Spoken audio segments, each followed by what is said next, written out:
Fala galera, nota 10, tudo bem com vocês? Eu sou o professor Reginaldo Carvalho, de redação, e vou agora apresentar para vocês os possíveis temas na área da educação para o concurso que você vai fazer. Vamos comigo? Tamo junto? Bora lá!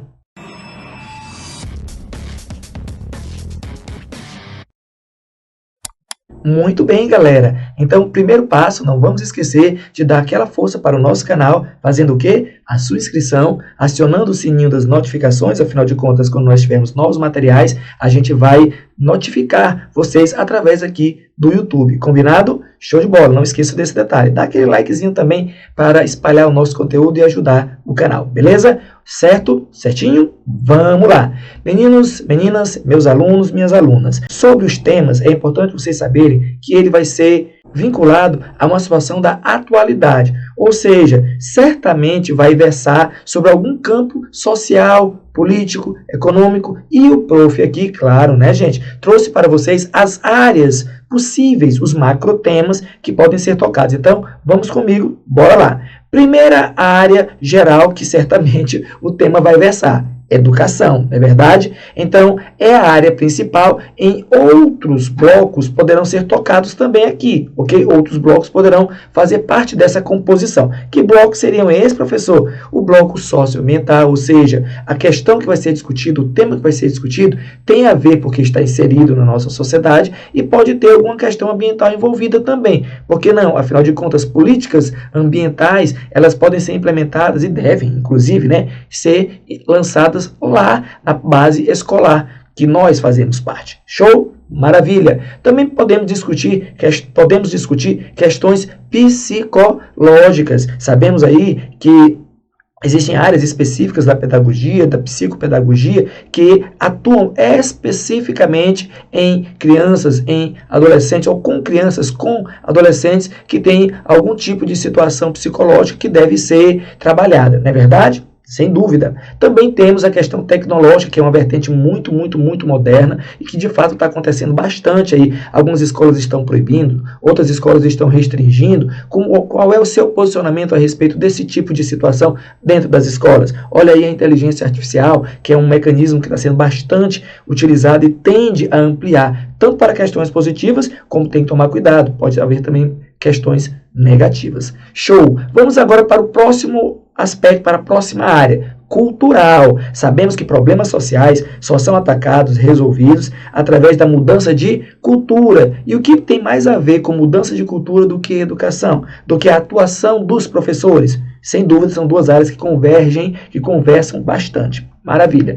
Temos também o aspecto ético. O aspecto ético é ensinado nas escolas. É claro, vem de casa também, não tenho dúvida, né? Afinal de contas, a gente tem aí um tripé de atuação, né? Família, escola, e na escola nós temos os profissionais, sem dúvida, né? E o Estado, o governo. Sempre bom pensar na solução de problemas relacionados à educação nesse tripé, não vai esquecer. Temos também o aspecto alimentar. É claro, a escola também, ela tem esse viés. Nós sabemos, sobretudo, para as famílias de menor renda, que às vezes a alimentação disponibilizada na escola é aquela, às vezes, única que as crianças vão ter acesso durante a sua jornada. É uma situação bastante triste, mas é uma realidade para alguns brasileiros e a gente precisa ter essa visão, que a escola está inserida em todas essas situações. Então, para fechar esse bloco, é importante nós lembrarmos que todos esses aspectos, todas essas áreas estão intimamente relacionadas com a educação. Os temas podem vir em qualquer uma dessas áreas aqui. Muita atenção, beleza?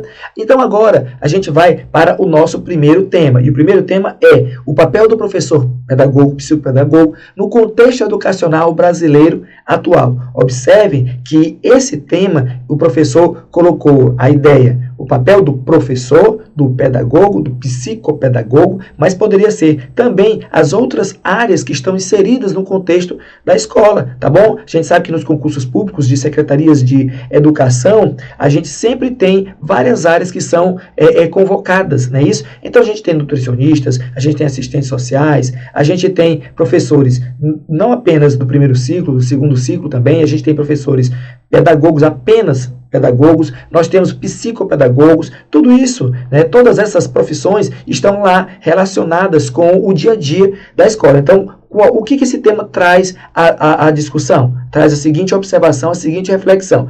Qual é o nosso papel? Qual é o meu papel dentro do ambiente educacional? É válido e é possível que a banca queira saber se você tem o conhecimento da sua importância para a escola. E aí você vai lá fazer uma redação, uma dissertação argumentativa, colocando a sua análise, a sua reflexão sobre o que você pode fazer, o que a sua profissão pode contribuir dentro da escola, do contexto educacional brasileiro. Bacana? Legal? Se você ainda não praticou sobre esse tema, é bom ficar atento, ficar atenta e praticar. Atenção, professor, qual é o próximo tema? Gente, esse aqui também muito forte. Família, escola, Estado, vários atores convergindo esforços para um único objetivo no processo de educação. Vejam que a gente falou agora há pouco a questão do tripé, não é isso? A família, a escola e o Estado como responsáveis pelo processo de aprendizagem. Perceba que o tema está direcionando vários atores convergindo esforços. A responsabilidade não é apenas da família, não é somente da escola, não é muito menos do Estado. É de todos envolvidos pensando no objetivo principal. Qual? Processo de educação, de qualidade, que faça com que os alunos consigam evoluir, tá certo? Intelectualmente e socialmente, por que não, né? Então, vamos embora lá, galera. Próximo tema, evasão escolar no Brasil. Como enfrentar esse problema? Meus amigos, minhas amigas, um problema grave, sério, histórico brasileiro. A gente precisa refletir a respeito dele e colocar a nossa visão, nosso pensamento dentro do texto. Observe que quando você vai argumentar, você tem que trazer um elemento forte, significativo, um repertório, né? Então, o prof trouxe aqui para você a agência IBGE, ou seja, um dado oficial, onde ele coloca a seguinte notícia: abandono escolar é 8 vezes maior entre jovens de famílias pobres. Vejam que essa reportagem aqui, ela é de 2019, e nós temos que observar o seguinte: de 2019 aos tempos atuais, a gente ainda continua discutindo esse problema. Os governos estão atuando sobre o problema e aparentemente ele ainda não foi resolvido. Estamos torcendo para que isso aconteça. Vejam que as pessoas de baixa renda, as famílias mais pobres, os jovens mais pobres, sofrem mais. Por que será isso? Você vai ter que refletir lá dentro do seu texto. Então, existem várias situações que podem impactar na evasão escolar. E a gente sabe que vai desde violência até a capacidade financeira de chegar ao ambiente da escola. Não é isso? Com certeza. Pensando nisso, nós trouxemos mais um repertório para você muito forte, que é o programa Pé de Meia, que foi um programa de incentivo do governo federal, lançado recentemente, com a ideia de fazer com que os adolescentes fiquem mais tempo na escola, que eles não desistam através de um incentivo financeiro, beleza? Aqui no próximo slide a gente coloca de certa maneira meio que um detalhamento, na verdade, de como o programa funciona, direcionado nesse primeiro momento para o ensino médio, em que o jovem que fique o primeiro, o segundo e o terceiro ano do ensino médio, ao término dessa jornada e fazendo a prova do Enem, ele receba o valor de R$ 9.200. É interessante, é válido, porque é uma maneira, né, de facilitar o acesso e a continuidade, principalmente a continuidade, a manutenção do estudante lá dentro da sala de aula. Tranquilo? Ok? Muito bem. Vamos para o próximo tópico, o nosso próximo tema. Os desafios enfrentados no processo de inclusão escolar de pessoas com deficiência. Essa expressão, pessoas com deficiência. Vamos ficar atentos aí. A gente sabe que as escolas brasileiras faltam, às vezes, até a questão da estrutura para poder melhor recepcionar. A acessibilidade é uma outra questão que você pode colocar lá dentro do seu texto, né, como argumento, como repertório. É um fato comprovável. Nem todas as escolas, embora devessem ter, infelizmente têm a melhor condição para receber as pessoas com deficiência, as diversas deficiências que nós temos aí na nossa sociedade. Bacana? Tranquilo? Show de bola. Prof, qual o próximo? Os benefícios e os desafios do uso da tecnologia na educação brasileira. Gente, a tecnologia antes da pandemia, ela já era extremamente trabalhada. Depois da pandemia, virou uma questão essencial dentro das escolas. E nós, professores, professoras, profissionais da área da educação e profissionais de outras áreas, passamos a conviver de maneira mais direta, clara diuturnamente com a tecnologia. Afinal de contas, você está aí agora me assistindo no computador, no seu tablet, no seu celular, é ou não é? Então, a tecnologia mudou, né, a visão da sociedade, mas a gente tem que tomar cuidado também como é que essa tecnologia está sendo implementada. Ela tem um viés positivo? Sem dúvida, com certeza tem muita coisa boa que a tecnologia ajuda, tanto os professores, os profissionais da área da educação, quanto também os alunos. Porém, existem os riscos, e os riscos são aquelas situações que a gente tem que ficar bem mais atento, né? Que significa dizer o quê? Alguns jovens ficam muito envolvidos com a tecnologia, esquecem ou perdem a vontade, o gosto de estar ali atento à aula, de frequentar as aulas. Então, é importante a gente saber que a tecnologia tem dois vieses, né? Nós temos o viés positivo, o viés negativo, e é claro que o consenso, o meio termo, é sempre o mais interessante para você defender na sua redação. Olha aqui o exemplo da revista Exame, né? Educação, inteligência artificial pode otimizar a rotina pedagógica de instituições de ensino. Não tenho nem dúvida que a IA, a inteligência artificial, ela pode contribuir bastante. Agora, cuidado, hein? Não faz sentido eu pedir que a IA faça a minha tarefa de casa. Eu posso fazer uma pesquisa, como a gente já fazia nos livros, e hoje fazemos na internet. Agora, fazer a construção integral e você receber esse material do seu aluno como algo feito por ele, não é legal. Então, a gente tem que ficar atento, na verdade, ao uso das tecnologias. Muita coisa boa, algumas coisas ruins, e a gente tem que ficar atento aos desafios desse uso.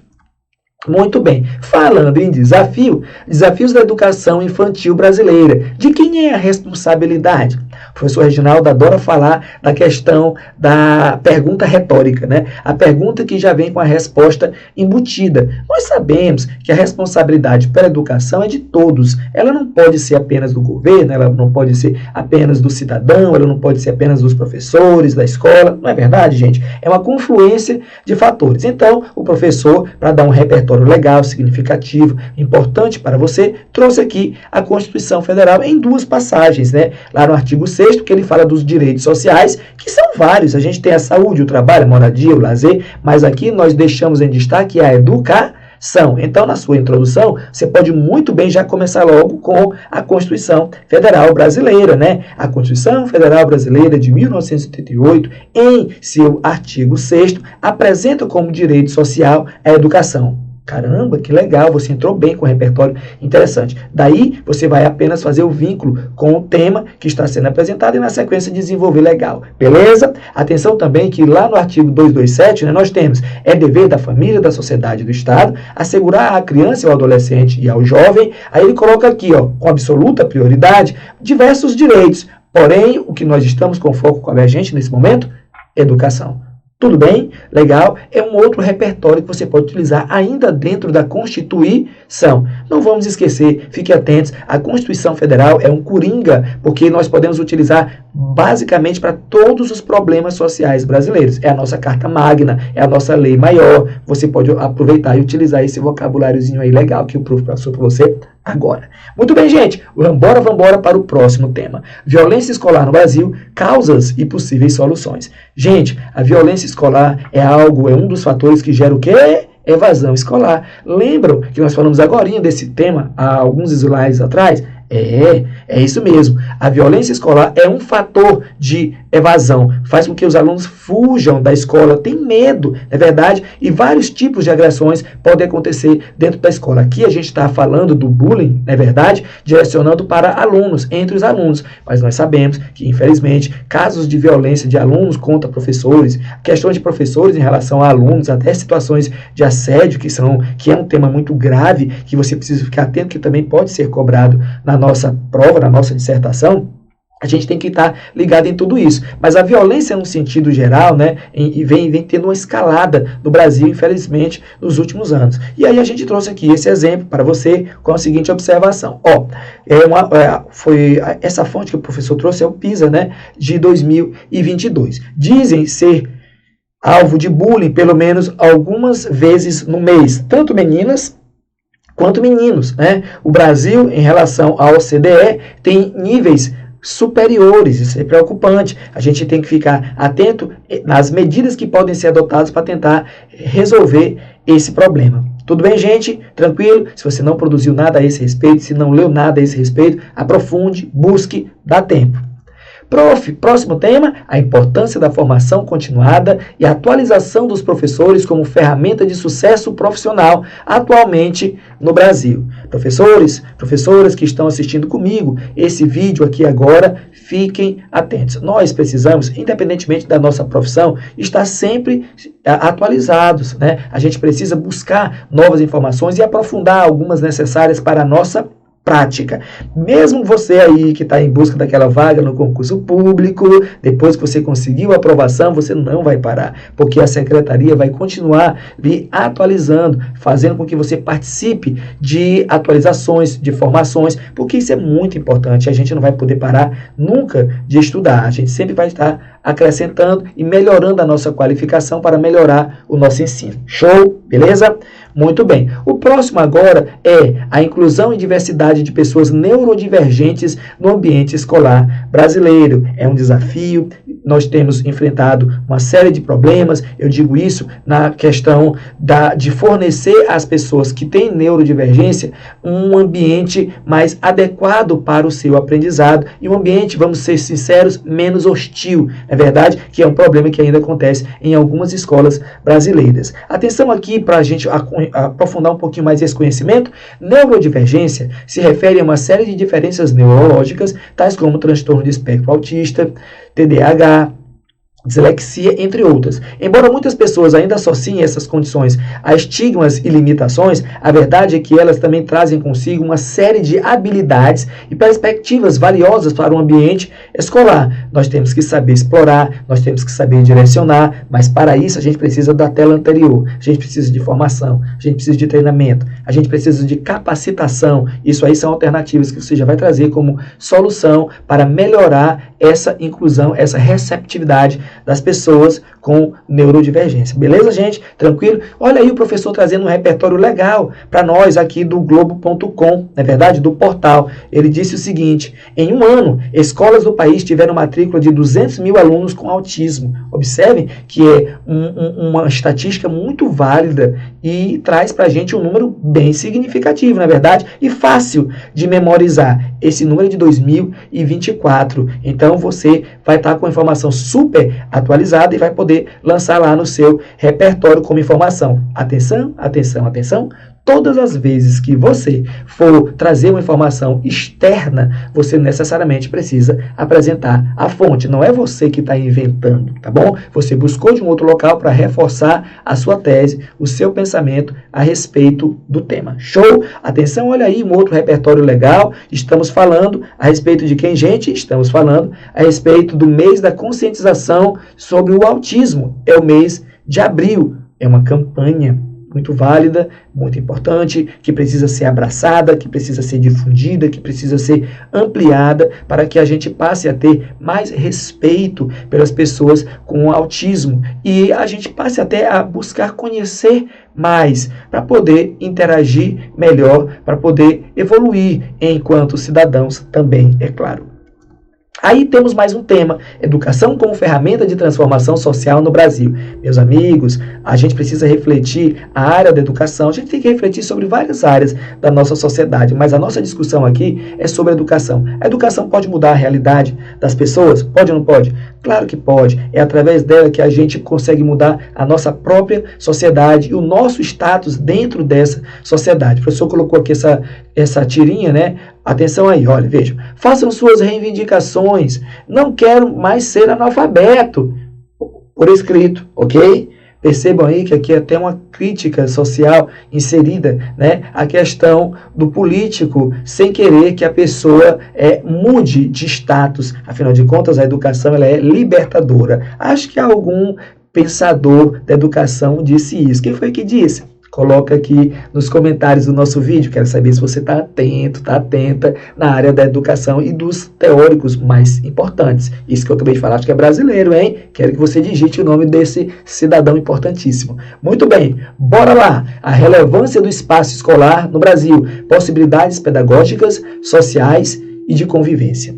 Gente, a escola é um ambiente que fornece muitas situações. Percebam que quando nós passamos pela pandemia, é importante lembrar desse momento histórico brasileiro, né? A gente percebeu que muitas crianças e até profissionais também passaram a ter uma série de problemas, né? Inclusive problemas psicológicos, né? Devido à carência, à ausência de contato presencial. Então sentimos falta. Por quê? Porque a escola ela favorece esses contatos, essas possibilidades pedagógicas de ensinar, de aprender, as questões sociais, grupos sociais são formados ali. E isso é muito diferente do que apenas o contato familiar, engrandece em outros aspectos. Além de, claro, né, a questão da convivência. Crianças, adolescentes, mesma faixa etária, vivenciando o mesmo contexto, é algo diferenciado. Olha aqui, até questões éticas são debatidas e acontecem dentro da escola todos os dias. Vejam aqui o que o prof trouxe para vocês. Todo mundo gosta, né, gente? De uma tirinha, de um cartoon, de uma charge. Aqui está a minha redação sobre ética, professora. E a maçã é para a senhora lembrar de mim na hora de dar a nota. Olha o olhar dele assim, para o lado, tipo maquiavélico, né? Mas, meu Deus, que coisa, menino, não pode fazer isso. Pode dar maçã sem nenhuma intenção. Os professores aceitam. Bacana? Legal? Muito bem. E o prof que gosta de você vai colocar aqui na descrição do nosso vídeo 2 redações prontas sobre 2 temas muito importantes que a gente acabou de discutir. Autismo e educação inclusiva no Brasil contemporâneo e também dependência digital dos jovens brasileiros na contemporaneidade, como mudar esse jogo. Então, atenção, o prof vai colocar na descrição. Eu pergunto a vocês, qual o tema que você acha que pode cair aí no seu concurso, que você acha que era interessante que o professor debatesse, discutisse e fizesse uma redação, por que não colocar aqui no nosso canal também. Dê a sua sugestão. Peço a vocês que não esqueçam de curtir o nosso vídeo, se inscrever no canal, buscar, nos procurar lá no Instagram e seguir. Bacana, gente? Legal? Meus amigos, minhas amigas, foi um grande prazer estar aqui com vocês. Até a próxima.